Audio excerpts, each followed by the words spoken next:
Slušam glasno. 2 nedelji razdeli i ostaveni.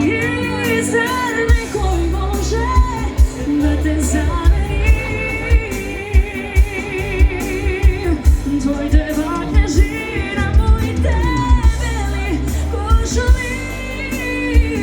Cijela noć mi buda spomeni.